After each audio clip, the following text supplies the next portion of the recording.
राम राम जी, नमस्कार। स्वागत है आपका पॉडकास्ट के इस एपिसोड में, जिसका शीर्षक है जमीन की कहानी किसान की जुबानी में। इस पर चर्चा करने के लिए आए हैं हमारे नेचुरल फार्मर, रिसोर्स पर्सन और मास्टर ट्रेनर श्री जोनी राणा बात्ता जी। इनसे करेंगे हम नेचुरल फार्मिंग को लेकर गहन चर्चा और उठाएंगे छोटे छोटे इशू से पर्दा, जानेंगे कि प्राकृतिक खेती के क्या है मायने, प्राकृतिक खेती कैसे की जाती है। इस एपिसोड में जोनी राणा बात्ता जी, आपका पधारने पर हम यहाँ पे बहुत बहुत स्वागत करते हैं। नमस्कार दीपक जी। और मैं धन्यवाद करता हूं कि आप लोगों ने मुझे यहाँ आने का मौका दिया और एक बीच की कड़ी साबित हुए हैं आप लोग, एक आम इंसान, एक फार्मर के बीच की। और मैं अपना परिचय दे दूं, मैं जोनी राणा, श्री हरि प्राकृतिक कृषि फार्म के नाम से हमारा एक छोटा सा फार्म कहें या कार्यस्थली कहें जी, गांव बाता में है। और हम वहां पे रहते हुए आम इंसान के लिए वो सभी चीजें करने की कोशिश करते हैं जो उनकी सेहत में एक अच्छा परिणाम लेके आए। आप जिस तरह से हम देख रहे हैं कि चारों तरफ सभी किसान कीटनाशक दवाइयों से फसल उगाते हैं, अच्छी पैदावार भी करते हैं, फिर आपके मन में ऐसा क्या आया कि आपने प्राकृतिक तरीके से ही खेती करने की सोची?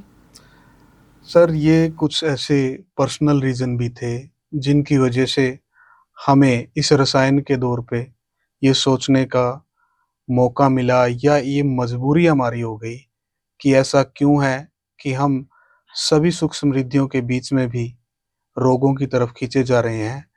क्योंकि जिस परिवार से मैं आता हूँ वो एक समृद्ध परिवार है, जी, और इन्हीं रीजनों की वजह से हमने अपने परिवार के मुखिया हमारे पिताजी को खोया। तब जाके हमें ये समझ लगी कि कहीं ना कहीं समृद्धि सिर्फ नाम की है।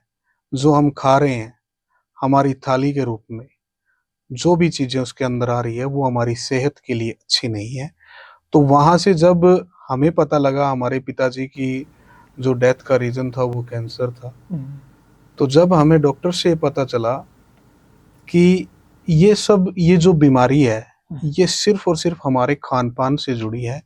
क्योंकि हमारे पिताजी का व्यक्तित्व कुछ ऐसा था कि वो सभी दुर्व्यसनों से दूर थे और बड़े ही समाज से ही स्वभाव के थे, तो उन्होंने कभी दुर्व्यसनों को छुआ तक नहीं। तो वहां पे ऐसी बीमारी का आ जाना थोड़ा सोचनीय था। तो वहां डॉक्टर्स ने हमें बताया कि ये चीज हमारे खाने से आ रही है। तब हमें इस बात पे सोचना शुरू किया कि आखिर हम ही उगा रहे हैं, हम ही खा रहे हैं, तो हम क्यों ना वो चीजें उगाएं जो कम से कम हमारी सेहत बनाए और रोगों से हमें दूर रखे। तो ये एक मुख्य रीजन था। दूसरा, मेरा शुरुआत से ही जब मैं अपनी पढ़ाई पूरी करने के बाद खेती की तरफ आया तो मेरे मन में था कि मैं ऐसी खेती करूं जो सबके हित में हो। तो ये कुछ रीजन थे जिसकी वजह से हम प्राकृतिक खेती की ओर मुड़े, और हमने एक नियम बनाया और एक लक्ष्य भी बनाया कि हम अपने खेतों में रसायनों का प्रयोग नहीं करेंगे, चाहे हमारा उत्पादन घटे या बढ़े। जब आपने रसायन का प्रयोग छोड़ दिया और प्राकृतिक तरीके से आप खेती करने लगे, तो इससे आपकी पैदावार पे भी कोई असर पड़ा? शुरुआती दौर में दीपक जी, हमने जब शुरुआत किया, मेरी शुरुआत लगभग 8 वर्ष पहले हुई। यानी कि आपको 8 साल हो गए खेती हाँ करते जी, हुए। हाँ जी, ये कितने सफर एकड़ में खेती करते हैं मैं आप? 10 एकड़ में नेचुरल फार्मिंग करता हूँ।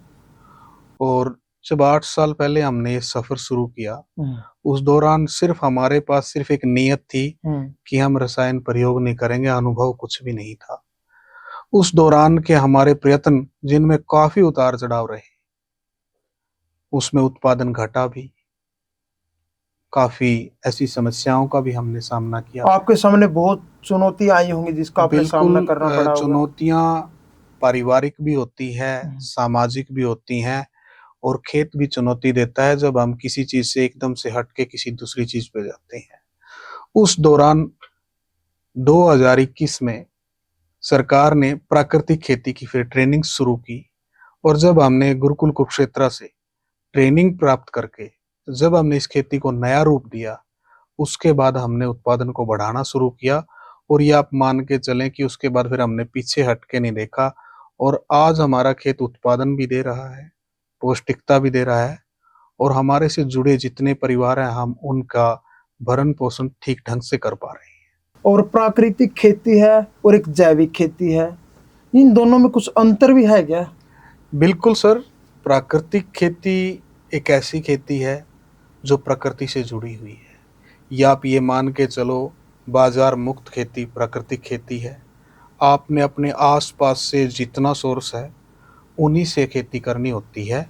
अच्छा, इनके बाजार में कुछ भी लाने की जरूरत नहीं पड़ती? नहीं, हमें, क्योंकि आज तक जो भी खेती हमें सिखाई गई है, चाहे वो रासायनिक हो चाहे वो जैविक हो, उसका सीधा सीधा संबंध बाजार से है। क्योंकि बाजार जब तक हमें कंट्रोल करेगा हम प्रगति नहीं कर पाएंगे, क्योंकि किसान ही एक ऐसा शख्स है जिसके उत्पाद का दाम बाजार लगाता है। बाकी बाजार के जो उत्पाद हैं उसका बाजार खुद तय करता है उसकी कीमतें, लेकिन किसान की उपज का आज भी बाजार ही कीमत तय करता है। तो जब तक हम बाजार से के अधीन रहेंगे तो किसान आगे नहीं बढ़ पाएगा।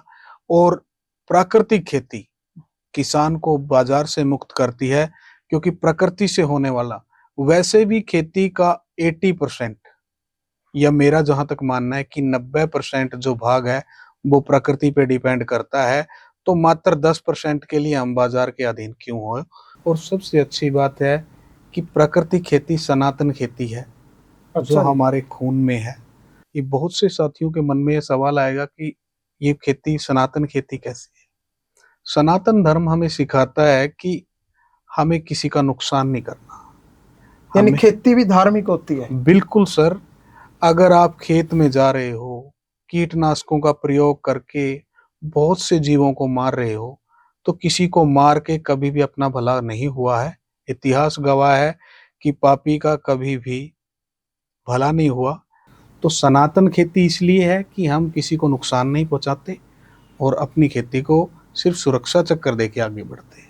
जब आप ना तो रसायन का प्रयोग करते, ना कीटनाशक दवाइयों का प्रयोग करते, फिर आप ऐसा क्या डालते हैं कि जिससे आपकी खेती और पूरी पैदावार हो रही है? उसके अंदर क्या है कि दीपक जी, जो हमें सिखाया गया है रसायन के रूप में, सिखाया भी नहीं गया बल्कि बताया गया है। क्योंकि जब हरित क्रांति देश में आई, पता नहीं उस दौरान क्या रीजन रहे होंगे, क्या आजादी के बाद ही भूखमरी को आना था? क्योंकि जब हम आजाद नहीं थे, क्या तब हमारे देश में हरित क्रांति की जरूरत नहीं थी, या उस दौरान भूख थी, या ये बातें सिर्फ हमें भ्रमित करने के लिए बताई जाती हैं? क्योंकि रसायन खेती को लाने का मतलब, हरित क्रांति को लाने का मतलब हमारी फूड प्रणाली को दूषित करना था, जिसके पीछे बहुत सी संस्थाएं हैं। क्योंकि अगर यानी एक प्रोपगेंडा रचा गया है, एक षड्यंत्र है जिससे हमारी थाली में जहर घोल दिया गया। बिल्कुल सर, शायद इस बात से कुछ साथियों को चुभन हो, लेकिन जहां से मैं सोचता हूं वहां से हमें हरित क्रांति की जरूरत नहीं थी। लेकिन अब जब हरित क्रांति आई तो ढंग से किसानों को रसायन भी सिखाया नहीं गया, जिसकी वजह से जो हमारी हरित क्रांति है वो किसानों से तालमेल नहीं बिठा पाई और अनुपात आगे पीछे हो गए, जिसके रिजल्ट आप सीधे तौर पे आप देख सकते हो कि हर जगह हॉस्पिटल भरे पड़े हैं। बच्चों को ये मान के चलो कि जो दूध पीने वाला बच्चा है, माँ के दूध में भी जहर आ चुका है। ऐसा तो नहीं है कि हम कहाँ से जहर आ रहा है, वो जहर हमने फसलों के रूप में हमारी थाली तक पहुंचाया है, या रसायनों के प्रयोग से और उसको हवा में मिलाने से हवा को जहरीली बना दिया गया। अभी एक नई बीमारी आई है, आपने शायद सुनी भी हो, ब्लू बेबी सिंड्रोम के नाम से, जिसमें एक नवजात शिशु को अच्छा। का शरीर नीला पड़ के और वो मर जाता है। वो जब साइंटिस्ट ने या हमारे वैज्ञानिकों ने उसको खोजा तो वो रीजन था कि जो नाइट्रोजन हम खेतों में प्रयोग कर रहे हैं यूरिया के रूप में, उसकी मात्रा इतनी ज्यादा बढ़ गई। और जब वो फास्फोरस वगैरह ये भी यूज होते हैं इसमें? फास्फोरस का एक अलग महत्व है। अच्छा। लेकिन ये जब असीमित नाइट्रोजन जो हमारे पौधे ले नहीं पाते, तो वो हवा में नाइट्रेट के रूप में जमा हो जाती है।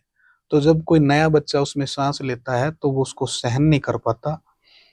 तो इस रूप में हमने यूरिया का असीमित प्रयोग करके वातावरण को भी गंदा कर दिया है और खाने को भी गंदा कर दिया है। अगर हमारी थाली इतनी अच्छी हो गई भी इसमें से बिल्कुल स्वास्थ्य के लिए सब ठीक हुआ, ये तो फिर हमारी अर्थव्यवस्था के लिए भी खराब है। ये तो बीमार नहीं होंगे तो हॉस्पिटल में कौन जाएगा? ये तो बीमारियां, कई लोगों का फिर धंधा बंद हो जाएगा। तो आपका शरीर इतना ताकतवर होना चाहिए कि वो उससे लड़ पाए, या आप मेडिसिन ले ली और आप ठीक हो गए, वो एक आम बात है।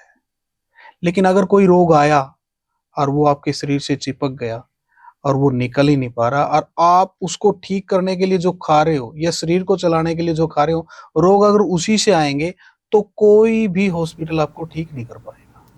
फिर इसके लिए हमें क्या करना चाहिए कि हम इस जहर से भी बचें और हमारा स्वास्थ्य भी ठीक रहे?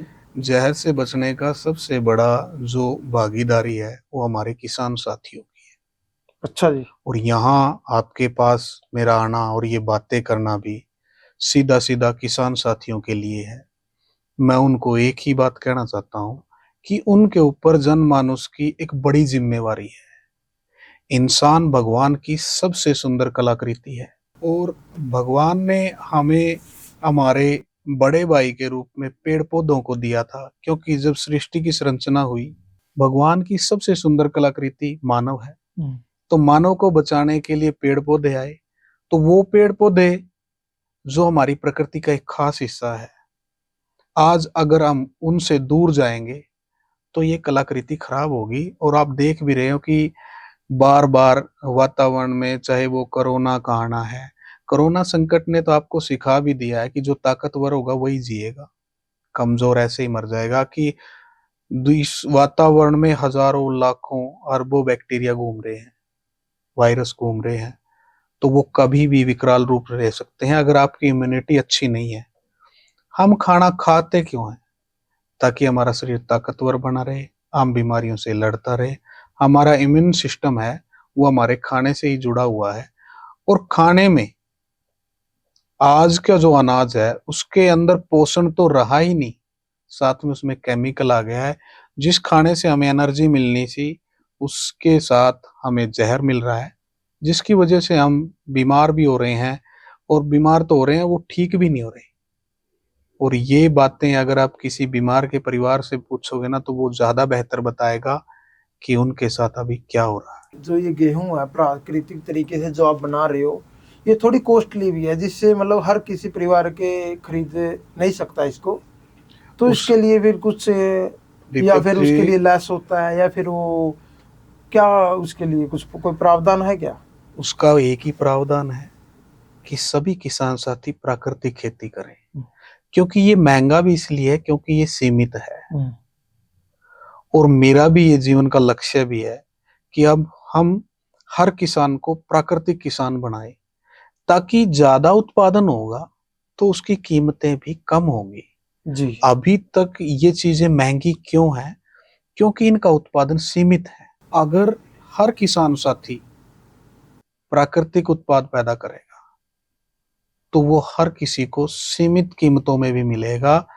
और मेरा मानना तो यही है कि हर किसान का ये जिम्मेवारी भी है, क्योंकि हमारे हरियाणा में किसान को अन्न देवता माना जाता है। जी हाँ, अन्न देवता, देवता अन्नदाता। की हाँ। उत्पाद जो उपाधि है वो बहुत बड़ी है।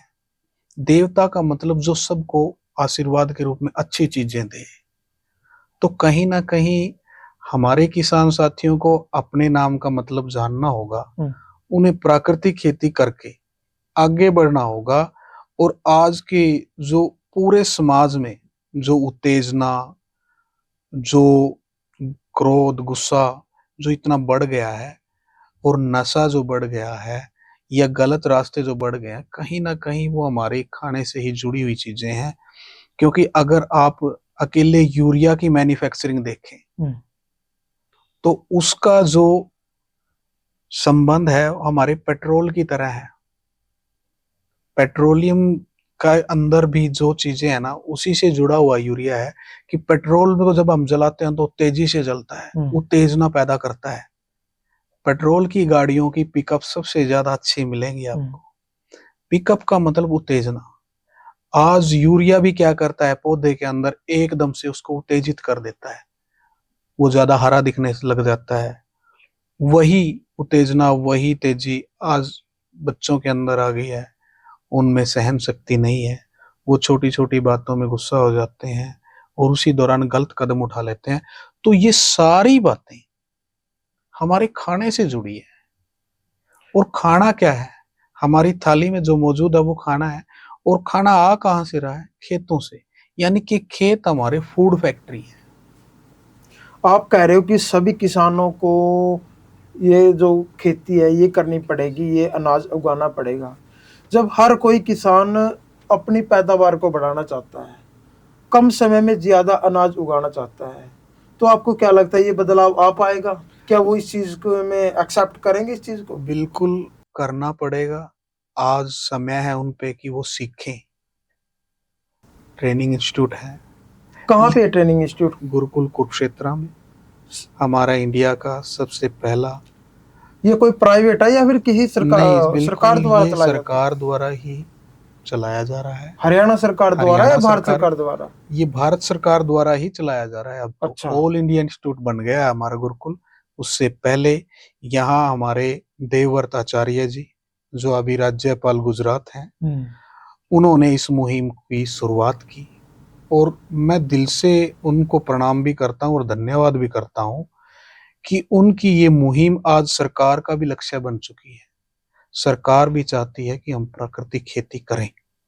तो कहीं ना कहीं जो चीजें हम नहीं देख पाते, हमारी सरकार या हमारे जो प्रतिनिधि हैं वो उस चीज को देख चुके हैं भी आने वाला समय खतरनाक है।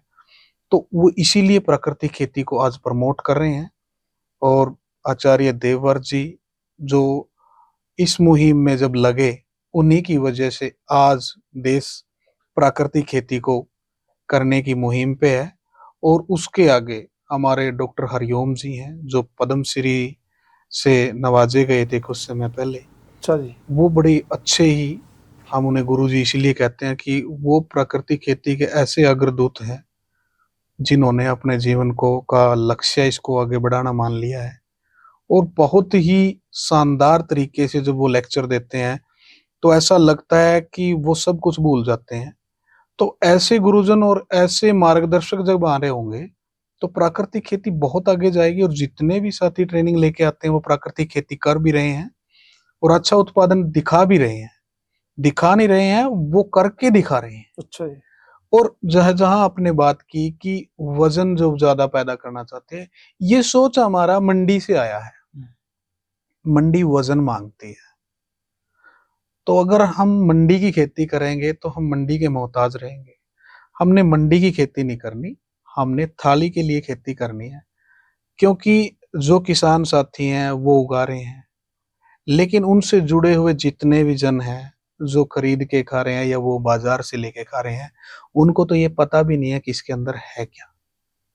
तो ये अपने व्यवसाय से या अपने काम से गद्दारी है, या ये कह लो भी हम उन लोगों के लिए अपने आप वफादारी नहीं है हमारे प्रोफेशन के प्रति।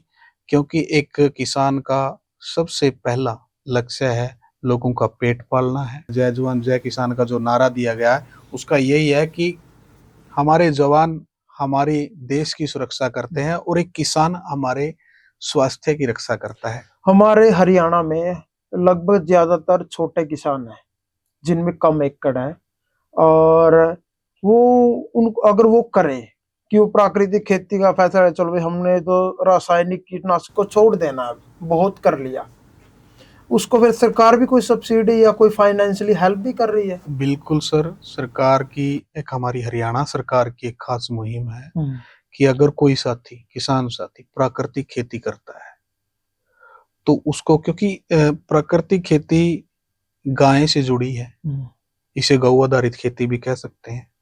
तो उन्होंने वो 8,000 रुपये ड्रम्स के लिए, क्योंकि प्राकृतिक खेती जब हम करते हैं तो हमें प्लास्टिक ड्रम्स की जरूरत रहती है जिसके अंदर हमने प्राकृतिक उत्पाद बनाने होते हैं। अच्छा, यानी कि जो उसमें उत्पाद करने के लिए जिस भी आप जो पैदावार करोगे, जिस चीज है जो कि दवाइयों की जगह जो आप भी डालोगे तो आप अपने आप ही तैयार करोगे वो? बिल्कुल सर। और जब हमने शुरुआत में जो बात कही कि बाजार मुक्त, बाजार अच्छा, मुक्त वो यानी कि इसीलिए है कि हमने कहीं से कुछ नहीं लेके आना। जिन ड्रम्स की जरूरत है वो सरकार हमें देगी, लेकिन उसके लिए किसानों को ट्रेनिंग लेना सबसे पहले जरूरी है। वो कहीं से भी अपनी प्राकृतिक खेती की ट्रेनिंग ले। हमारे हरियाणा में कुरुक्षेत्र से बढ़ के कोई इंस्टीट्यूट नहीं है पूरे इंडिया में। कुरुक्षेत्र से ले, जींद से ले, या अपने कृषि विज्ञान केंद्र से ले जिले के, तो ट्रेनिंग लेने के बाद तो फिर वो अप्लाई करते हैं अपने कृषि कल्याण विभाग के थ्रू कि भी हम प्राकृतिक खेती करना शुरू कर दिया है। तब सरकार की ड्रम वाली स्कीम उनको मिलेगी, और जब उन्हें 2 साल प्राकृतिक खेती करते हुए हो जाएंगे, तो वो जब शुरुआत करते हैं उसी दौरान वो अपनी सब्सिडी अप्लाई करते हैं गाय की खरीदी की। अच्छा जी। सरकार हेल्प कर रही है कि वो देसी गाय खरीदे, तो उसमें से आधे पैसे सरकार देगी, जिसके ऊपर 25,000 रुपये हमारी भारत सरकार अच्छा और जी। 5,000 रुपये हमारी जो राज्य सरकार है वो दे रही है। कुल मिला के 30,000 रुपये वो मिलते हैं। लेकिन वो मिलते कब है? जब आप गाय ले आते हो और आप 2 साल कम से कम आपको नेचुरल फार्मिंग करते हो जाए, तो वो सब्सिडी आपके खाते में पहुंचेगी ही, क्योंकि मेरी आ चुकी है, तभी मैं ये बातें आपको बता रहा हूँ। जब हम कहीं भी बैठे हैं या हम समाज हित की बातें करते हैं, तो वहाँ झूठ के लिए कोई स्थान नहीं है।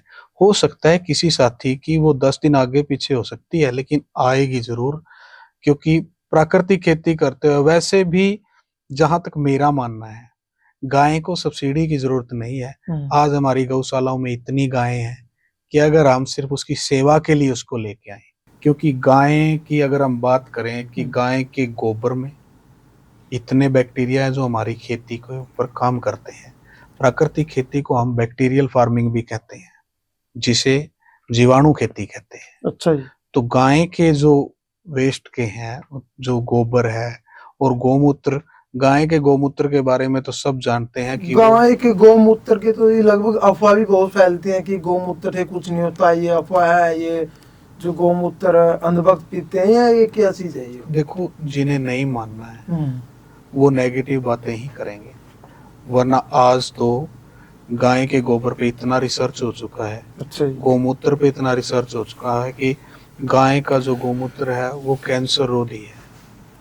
अच्छा जी। हाँ, यानी कि कैंसर अगर आपको भगाना है, सिर्फ आप गोमूत्र से ही कैंसर को भगा सकते हैं। बिल्कुल। अगर कोई साथी गोमूत्र का सेवन करता है तो उसे कैंसर तो नहीं होगा, क्योंकि गाय क्या, जो हमारी गाय की जब हम चर्चा करते हैं तो देसी गाय बात है नहीं, आप विवाद वाली बात कर रहे हो जो गोमूत्र की है ना, अभी गोमूत्र पीने से कैंसर का हो जाएगा, ये चीज थोड़ा सा कि मतलब इस चीज पे बहुत सारी बहस भी बहुत सारी लंबी होती है कि भाई गोमूत्र से ये ऐसा कुछ नहीं है। बिल्कुल दीपक जी, बहस होना स्वाभाविक है। जो नहीं कर रहे वो बहस ही करेंगे, और जो लोग इसे लेके ठीक हो चुके हैं उनके लिए इससे बड़ी कोई चीज नहीं है। और खासकर नेचुरल फार्मिंग में गोमूत्र जो है एक मुख्य घटक है। अच्छा जी। क्योंकि अकेला गोमूत्र ही गलत फंगस को हटा देता है। अच्छा जी। और बुरे बैक्टीरिया को, इसे एंटी बैक्टीरियल एंटी फंगल भी बोला जाता है, जो बुरे बैक्टीरिया और बुरी फंगस को हटाता है। और खेती में 2 ही चीजें आती हैं, या तो बैक्टीरियल प्रॉब्लम आएगी या फंगल इन्फेक्शन आएंगे, खासकर धान की खेती में। तो अगर हम गोमूत्र प्रयोग करते हैं तो वो मिट्टी को भी शुद्धतम रूप देता है। इतना गोमूत्र कहाँ से लेकर आएंगे? इसमें आप मात्रा पे ना जाएं।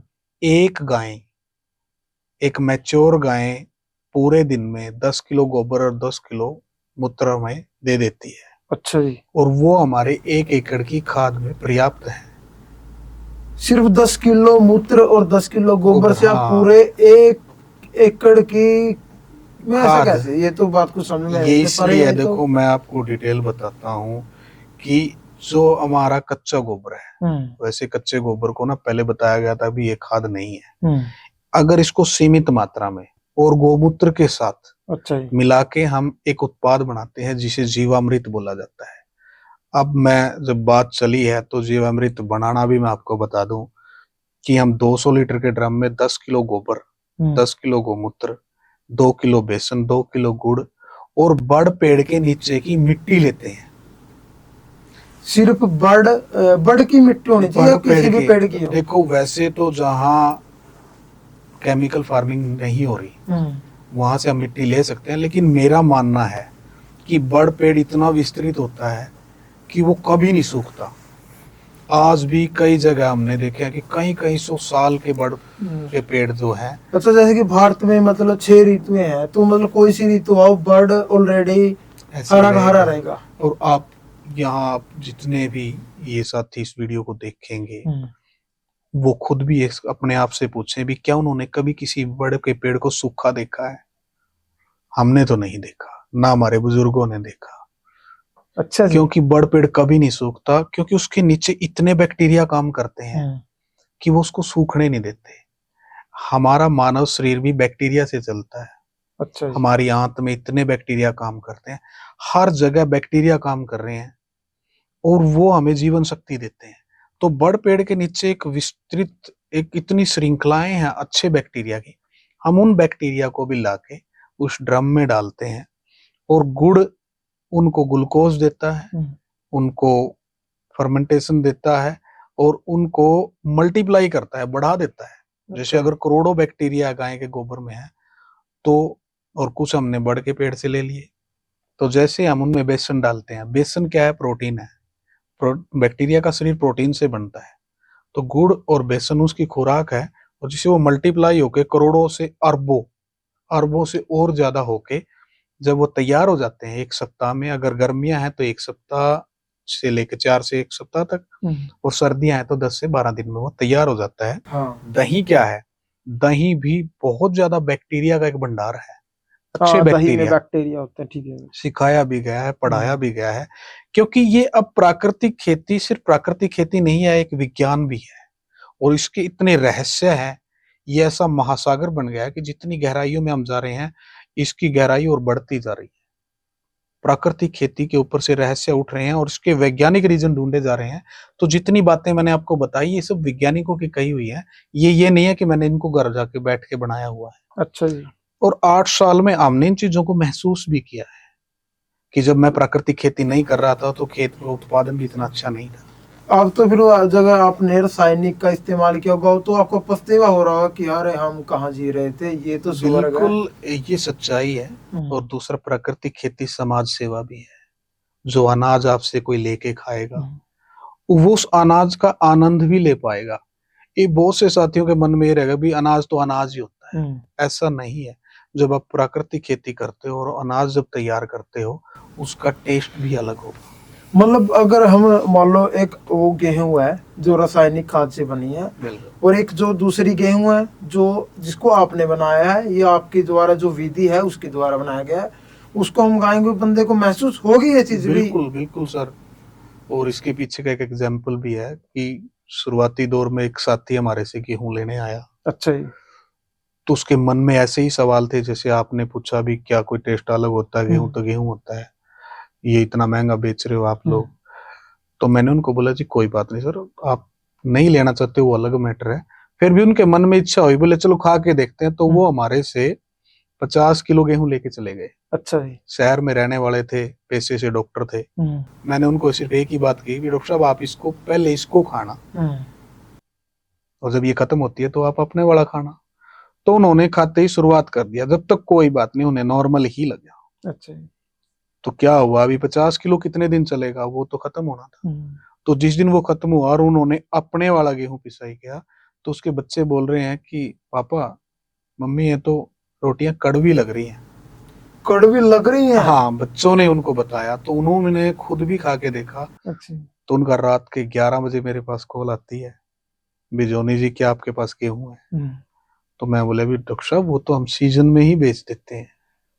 वो बोले अभी नहीं, बच्चे भूखे बैठे हैं कल से, और कहीं से भी हमने कई जगह से आटा रिप्लेस करके देखा, रोटियां कड़वी लग रही है। तो अब वो हमारे से जुड़े हुए हैं। यानी ये चीज होने के बाद तो आपको फिर एक मोटिवेशन मिली इस चीज की। बिल्कुल, ये ऐसे फीडबैक। वहीं एक चावल का भी एग्जाम्पल है। हमारा साथी थे, उनको चावल से एलर्जी थी। वो बोलते थे कि चावल जब मैं खाता हूँ तो मेरा गला पकड़ लेते हैं। अच्छा जी। तो मैंने उनको बोला कि भाई जब आप एक बार हमारे वाला भी ट्राई करके देखें। मैंने उनको सैंपल तौर पे ऐसे ही दे दिया, विदाउट एनी कॉस्ट। तो मैं बोला, अभी चलो एक बार आप हमारे वाले चावल पे भी रिस्क लेके देखना, अभी खा के देखना। तो उन्होंने जब खाया तो उन्होंने पहले दिन थोड़ा खाया, फिर अगले दिन उन्होंने और ज्यादा खाया। तो फिर उसके बाद उन्होंने 1 सप्ताह बाद मेरे को कॉल किया भी मेरे को जो समस्या थी ना वो अब नहीं है। वो नहीं है, और मैं 10 साल के बाद चावल खा पाया हूँ। ओहो क्या बात है। तो वे बड़े खुश हुए, और फिर वो 1 क्विंटल चावल लेके गए। उन्होंने खुद के लिए भी लिया, अपने परिवार के अंदर जो अपनी सिस्टर है उनके वहां भी भेजा। तो मैं ये नहीं कहता कि चीजें रिजल्ट नहीं देती। जब आप प्राकृतिक खेती करते हो ना तो बड़ा आनंद आता है। उसको ऐसा नहीं कि प्राकृतिक उत्पाद खाने में ही आनंद आता है, प्राकृतिक उत्पाद पैदा करने का भी अपना आनंद है, क्योंकि सारे ही काम प्रकृति कर रही है। बिल्कुल। हम सिर्फ परिश्रम कर रहे हैं, बाहर से कुछ गंदगी लानी नहीं। जो आप बना रहे हो आपको पता है कि आप अपने हाथ से क्या बना रहे हो। मान के चलो, आप बाहर का खाना कितने दिन खा सकते हो होटल वगैरह में? ज्यादा 5-4 दिन 15 खाने दिन के भी बाद लास्ट आपका में मन करेगा भी यार आज घर की रोटियां खाने का बड़ा मन है। तो ये वैसा ही है। आप ज्यादा दिन पैकिंग फूड नहीं खा सकते, आप ज्यादा दिन बाहर का खाना नहीं खा सकते, आपको अपने घर लौटना ही होगा। प्राकृतिक खेती से ही हम चले थे, पारंपरिक खेती थी, हमारे बुजुर्ग इसको करा करते, हमने उसको छोड़ दिया, हम उस रास्ते से भटक गए, उत्पादन बहुत लिया, भर ट्रॉलियां अनाज आ रहा है। आज इंडिया के पास इतना बड़ा स्टोरेज है कि वो 6 महीने तक तो पूरे वर्ल्ड का पेट भर सकता है। लेकिन उस पेट भरने का फायदा क्या है? जो बीमारियां लेके आए। तो हम किसान साथी को ये कहते हैं कि वो ये नहीं है कि वो किसी के कह देने से या किसी के कहने से करे, वो समझ के इसको करके देखे। चलो इसी बात पे आते हैं जी। मान लो अगर किसी के पास, मान लो अगर शुरू में कह रहा है कोई, तो मेरे पास 10 एकड़ है जमीन और मैं 1 एकड़ में ये करके देख लेता हूँ, तो उसको क्या करना पड़ेगा? अगर कोई साथी प्राकृतिक खेती की इच्छा रखता है, सबसे पहले वो अपने आप को तैयार करे, भी मेरे को करनी है। मैं बहुत से साथियों को कहता हूं कि उसे औपचारिक ना ले, उसे एक विश्वास के रूप में ले, भी मैंने प्राकृतिक खेती को करके दिखाना है। करके दिखाना है। उसके लिए सबसे बड़ा और शुरुआती दौर क्या है कि सबसे पहले वो ट्रेनिंग ले। आज तक ना तो जैविक खेती की ट्रेनिंग हुई है, अच्छा जी, ना रासायनिक खेती की ट्रेनिंग हुई है, और ये ऐसे ही चल रही है सारी, सब ऐसे ही है। कभी भी ये चीजें सिखाई नहीं गई किसानों को, बस उनको लाके थोप दिया गया है। यूरिया के कट्टे लाके दे दिए, बोले डालो, डीएपी बता दिया, बोले डाल दो। उसके पीछे का ना उनको विज्ञान बताया गया। तभी 1 किले में कोई 3 कट्टे डाल रहा है, कोई 4 कट्टे डाल रहा है। उनके ऊपर कोई पाबंदियां नहीं है, ना उनको ढंग से समझाया गया। ये तो उनको सिर्फ एक चीज बताई गई, इससे आपका उत्पादन बढ़ जाएगा, वो उसी चीज के पीछे भ्रमित हो गए।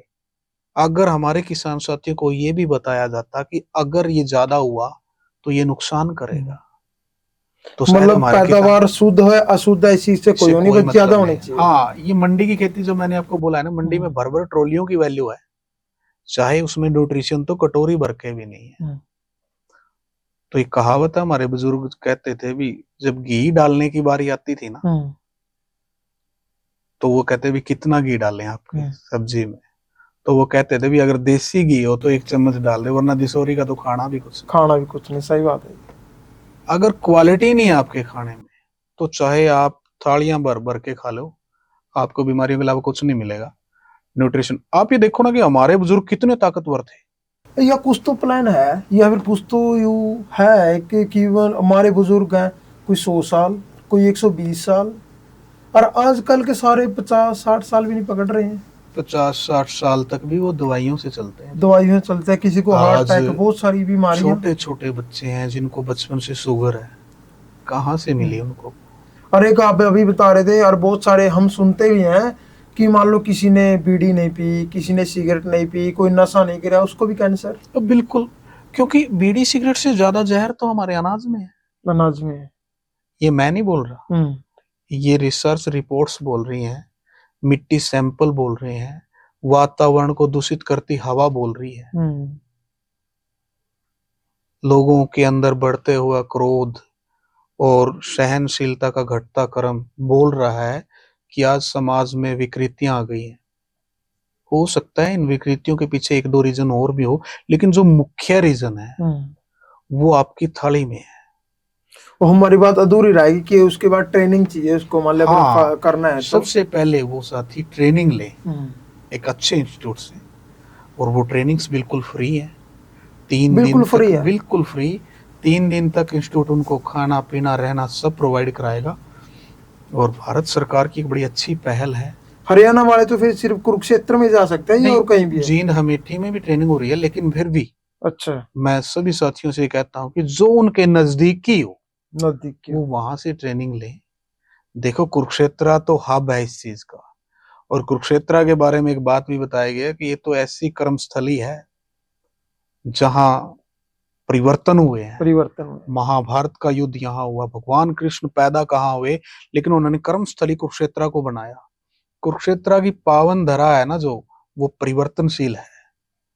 और प्राकृतिक खेती का भी आगाज कुरुक्षेत्र से हुआ है।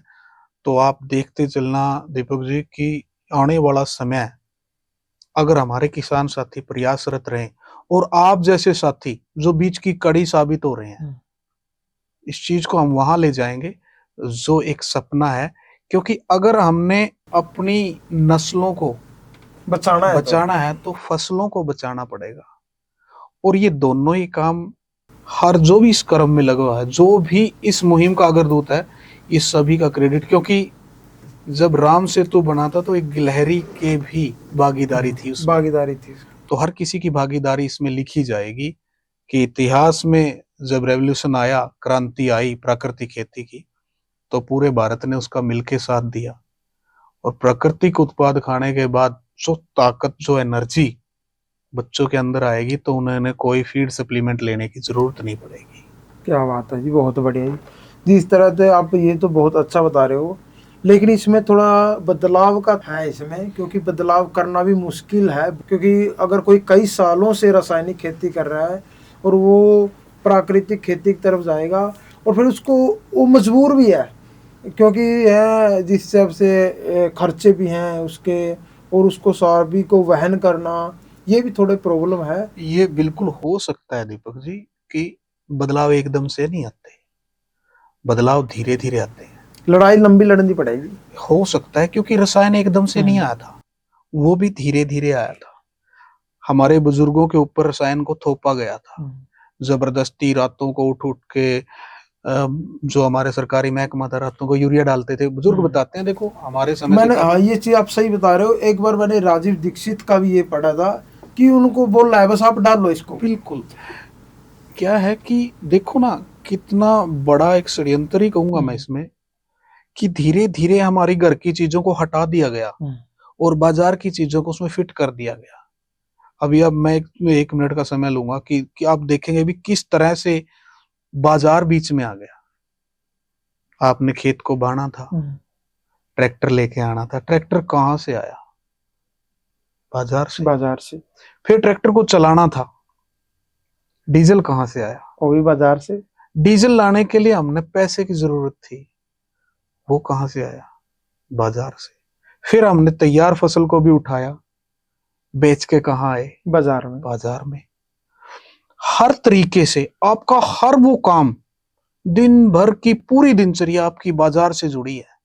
आपको जो लेके आना था उसकी कीमत तो बाजार ने तय की, और जो आपने बेच के आना था उसकी भी कीमत बाजार ने तय कर दी। यानी कि फिर इसमें आपका रोल क्या है? आप गुलाम हो बाजार के। जबकि प्राकृतिक खेती में क्या है? गऊ हमारी है, खेतों में घास पैदा हो रहा, गाय घास खा रही है, निस्वार्थ भाव से आपको वो खाद दे रही है जो बहुमूल्य है।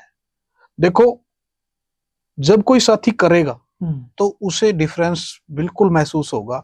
और आपके इस वीडियो के माध्यम से, चैनल के माध्यम से, मैं बहुत से किसान साथियों को या सभी किसान साथियों को ये कहना चाहता हूँ, अगर वो प्राकृतिक खेती करते हैं ना, तो ये मेरी गारंटी है कि उनके उत्पादन में कमी नहीं आएगी। क्या बात है। बस शर्त है कि वो प्राकृतिक खेती में प्रयोग होने वाले जितने मापदंड हैं उनका ईमानदारी से प्रयोग करें, प्रयोग करना पड़ेगा, और समय पे प्रयोग करें।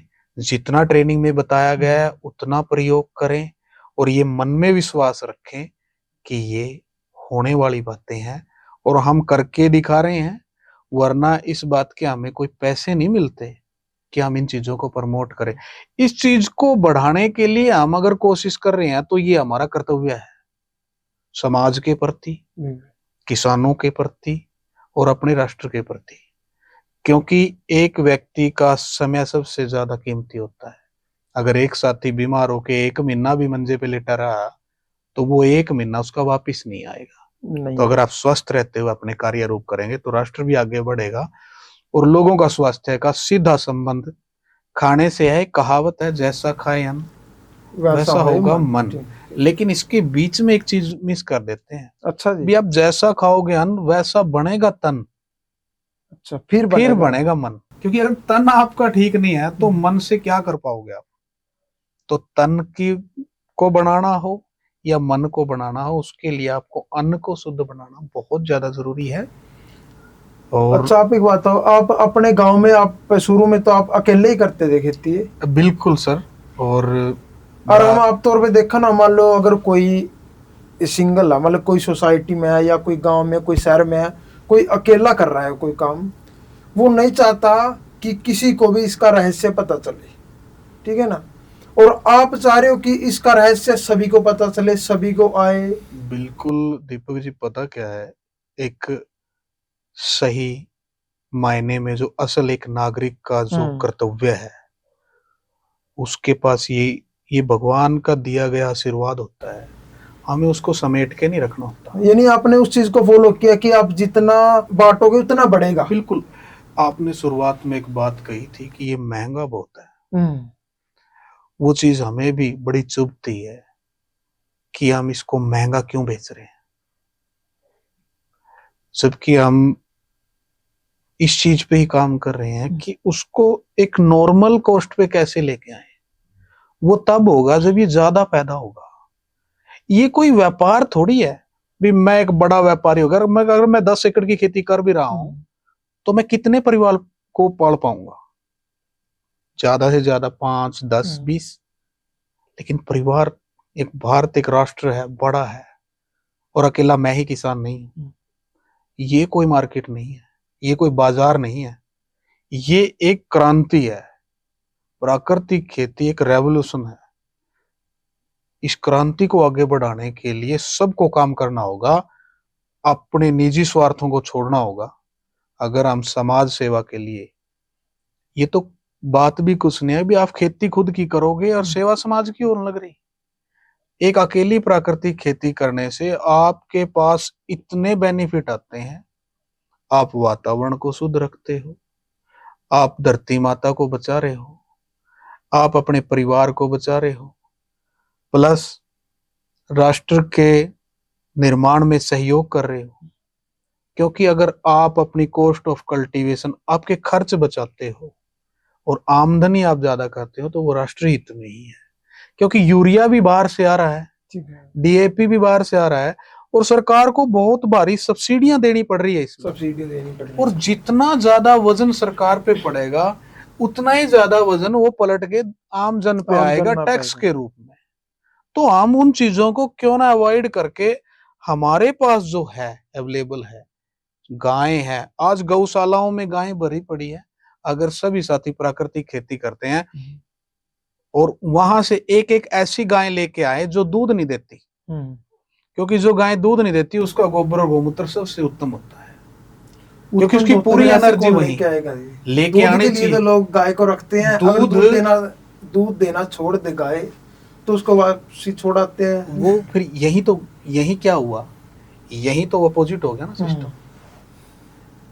3 जगह हम हमारे देश भारत की बात करते हैं तो वहां गाय को माता बोला जाता है, धरती को माता बोला जाता है, और अपनी जन्मदात्री माता। इनमें सृजनक क्षमता है पैदा करने की। हमें धरती पे लाने वाली हमारी जन्मदात्री हमारी माँ है। हमारा पालन पोषण करने वाली धरती माता, जिसके सीना चीर के हम बीज रखते हैं और अन्न उत्पादित करते हैं, वो हमें पालती है, इसीलिए उसको माँ की उपाधि दी गई है। और गाय को भी माँ इसलिए बोला गया क्योंकि गाय का गोमूत्र, गोबर खेतों के लिए अच्छा है, और उसका दूध, अगर किसी बच्चे को उसकी माँ का दूध नहीं पिलाया जाता तो उसे देसी गाय का ही दूध पिलाया जाता है। और इसके बहुत जिंदा एग्जाम्पल हैं। कि आप किसी चीज का, किसी भी जीव का दूध नहीं उसको पिला सकते सिवाय देसी गाय का। यहाँ पूरी वीडियो के दौरान जब भी गाय की बात होगी वो देसी गाय की बात होगी, विदेशी की कोई चर्चा नहीं। ये वातावरण के मुताबिक, जलवायु के मुताबिक उनके आकार थोड़े अलग हो सकते हैं, लेकिन वो देसी नस्लें हैं। उनके दूध में अक्षमता है और नए रिसर्च में पाया गया है कि गाय के गोबर में सिलिकॉन होता है। अच्छा जी। 1 किलो गाय के गोबर से 80,000 का सिलिकॉन निकाल सकते हैं। अच्छा जी। और सिलिकॉन बहुत काम आने वाली चीजें हैं। हम खेत से जुड़ी बातें कर रहे हैं, तो खेत में गाय का अकेला 10 किलो गोबर नाइट्रोजन भी देता है, फास्फोरस भी देता है, और ऐसे बैक्टीरिया भी देता है जो खेत में जाके उन पोषक तत्वों को कहीं से भी लाके पौधे को देते हैं। अच्छा जी। मान के चलो, बैक्टीरिया क्या है? बैक्टीरिया एक बीज के वो कड़ियां हैं, जैसे हमने घर पे कोई कच्ची फॉर्म में आटा ला के रख दिया, दाल, तो हमारी माताएं और बहनें उसको पका के हमारे तक पहुंचाती हैं। तो बैक्टीरिया वो चीजें हैं जो खाने को पका के पौधे तक तैयार भोजन देते हैं। एक और सुनी थी मैं हमने कि आपने जो अब की बार जो गेहूं उगाई है कि वो बिना पानी के गेहूं उगा दी, कि पानी ही नहीं दिया। बिल्कुल, नेचुरल को सुपर नेचुरल की तरफ ले जाने का यही एक समय है जी, कि जो हमारे बड़े बड़े पेड़ हैं, क्या किसी ने देखा है कि उनको पानी दिया जा रहा है? जो सड़कों के किनारे खड़े हैं या कोई जंगल में है, क्या कोई उनको खाद डाल रहा है, या कोई उनकी कल्टीवेशन कर रहा है, या कोई उनमें पानी डाल रहा है? लेकिन आपने जो गेहूं उगाई है उसमें मतलब गेहूं उगाने से लेके पकने तक, काटने तक आपने कोई पानी डाला नहीं दिया। लेकिन इसे हम ये कह सकते हैं कि हमने नहीं दिया, लेकिन प्रकृति ने तो दिया है बारिश के रूप में। उत्पादन भी अच्छा आया, सीड क्वालिटी बड़ी अच्छी थी। अच्छा जी। क्योंकि हम जो ब्रीड्स, जो खाने की हम पैदा कर रहे हैं, वो खाने वाली वैरायटियां हैं। ये बहुत से साथी कहेंगे, बोले अभी फलाने के 60 मन निकली, 70 मन निकली, वो मंडी की वैरायटियां हैं, वो मंडी की वैरायटियां हैं। ना उनमें खाने में आनंद है, ना उनमें कोई न्यूट्रिशन है। क्योंकि हमारा स्वास्थ्य विभाग भी ये तय कर चुका है कि भारतीय खाने से न्यूट्रिशन कम हो रहे हैं, जिसकी वजह से शरीर में बहुत सी डेफिशिएंसी होगी और वो घट रहा है। तो शरीर में बीमारियां इसीलिए आती है जब किसी पोषक तत्व की कमी होती है। तो सीधी सीधी बातें आप कहीं से भी शुरू करें, हमारी बातें स्वास्थ्य पे जाके रुकती हैं। जब स्वास्थ्य का सीधा संबंध थाली से है और थाली का सीधा संबंध खेतों से है, तो उस संबंध तो को आप ये सुधारना बताओ कि पड़ेगा। आपने बिना पानी कैसे उगाई फसल, गेहूं वाली फसल? गेहूं की फसलों की क्या है कि दीपक जी, जैसे कोई साथी हमारे से पूछता है, अभी अब हमने गेहूं बोनी है तो उसमें खरपतवारों को कैसे रोकें, क्योंकि ये भी कुछ ऐसी समस्याएं हैं जो इन चीजों में आती हैं। जब कोई करता है तो वो फेस करेगा। खरपतवार जो यानी कि जो फसल के जो अलग जो अनचाहे घास पौधे, फूस होता है, हाँ, वो खरपतवार वो होता है। वैसे तो मिट्टी की खुराक होते हैं, लेकिन हम उन्हें अनावश्यक पौधे बोलते हैं। तो अगर उनको रोकना है तो हम टारगेट बनाते हैं भी गेहूं को पहला पानी हम 50 दिन में लगाएंगे। अच्छा जी। वैसे यानी गेहूं के मतलब उसमें बिजाई बीज के, डालने के बाद? हाँ, बिजाई के बाद जो पहला पानी लगाते हैं, वैसे यूनिवर्सिटी की रिकमेंडेड है कि 21 से 30 दिन के बीच जो पहला पानी लगना जरूरी होता है। आप लेकिन 50 दिन में लगाते लेकिन हैं। हमारा टारगेट था भी हम 45 से 50 दिन पे लगाएंगे, ताकि हमारी गेहूं अच्छी ग्रोथ कर ले और नए जो पौधे हैं ना, उनको पैदा होने के लिए एक्स्ट्रा नमी की जरूरत होती है। अच्छा जी। वो जो पानी हम देते हैं तो वो नमी मिलती है तो वो अंकुरित हो जाते हैं। तो हमने उनको रोकने के लिए 50 दिन का टारगेट बनाया। 50 दिन के बाद एक हल्की बारिश हुई, हमें लगा कि फसल हमारी अच्छी है, पानी नहीं मांग रही, तो हमने पानी को पोस्टपोन कर दिया। अच्छा, जो आपने 50 दिन का पानी देना था, 45 से 50 दिन में जो पानी हाँ, देना था, वो आपने पोस्टपोन कर दिया। उसके बाद 10 रोज के बाद बड़ी शानदार बरसात हुई, तो हमारा वो पहले पानी का जो सपना था वो भगवान जी ने पूरा कर दिया। तो यानी कि इसमें हम ये चीज सोचते हैं कि बहुत से साथी इस चीज को थोड़ा नेगेटिविटी में भी ले जाते हैं, बोले यार ये तो कोई ऐसी बात नहीं हुई। बिल्कुल है जी, कोई भी अगर इस बात को सुनेगा, हाँ, लेकिन तो उसको विश्वास ही नहीं होगा। वो जो समय अवधि थी, अगर उस दौरान बरसात होगी तो प्रकृति ने सपोर्ट कर दिया, पानी तो आया है, हमने नहीं दिया, प्रकृति ने दिया, कृत्रिम ढंग से हाँ, नहीं, लेकिन तो प्राकृतिक आप ढंग से लोग, हाँ, जब हम उस दौरान क्योंकि उस बरसात का बहुत से साथियों को नुकसान भी हुआ, जिन्होंने पहले पानी दे अब दिया पानी दे दिया, बारिश ने और पानी और ज्यादा दे दिया, तो उनको नुकसान हो गया और वहीं नुकसान। हमने उसका फायदा मिल गया। तो प्रकृति की जब हम बात करते हैं, जब हम प्रकृति के साथ हमेशा रहते हैं, तो प्रकृति हमारे बहुत से कार्यों को अपने आप कर देती है, जो हमने आप करने होते हैं उन्हें प्रकृति कर देती है। तो वहां प्रकृति की सपोर्ट मिली, 3 बरसातें हुई, तीनों इस मौके पर हुई जब फसल को पानी की जरूरत थी। हाँ, मैं इस चीज को उस चीज से जोड़ता हूँ कि जो बड़े पेड़ हैं, जब भी उनको जरूरत होती है, भगवान जी उनको बरसात के रूप में पानी देते हैं, क्योंकि प्रकृति को प्रकृति जिंदा रखती है। तो प्रकृति का हिस्सा बनो तो आपको नुकसान नहीं हो। कीटों की रोकथाम हो, कीटों की रोकथाम में मैं उन साथियों को बताता हूं कि जब हम किसी कीट को मारने के लिए कीटनाशक का प्रयोग करते हैं, उसको अचानक ये महसूस होता है कि तू मरने वाला है, तो वो अपना ब्रीडिंग सिस्टम बढ़ा लेता है। जिन अंडों से 15 से 20 दिन बाद बच्चे निकलने थे, वो ज्यादा से ज्यादा अपना एग पॉइंट बढ़ा लेता है, ज्यादा अंडे पैदा करके जल्दी जल्दी उनको पैदा करता है, और वो जो 15 दिन में तैयार होने थे वो 5 से 10 दिन में तैयार करने शुरू कर देता है, कि उन्हें खतरा होता है कि उसकी जो नस्ल है खत्म होने वाली। तो कीटनाशक ने अगर उसका प्रयोग जब करते हैं तो बड़े कीट पहले मरते हैं। बड़े कीटों का मतलब जो मांसाहारी कीट है, जो शाकाहारी कीटों को खाने वाले हैं।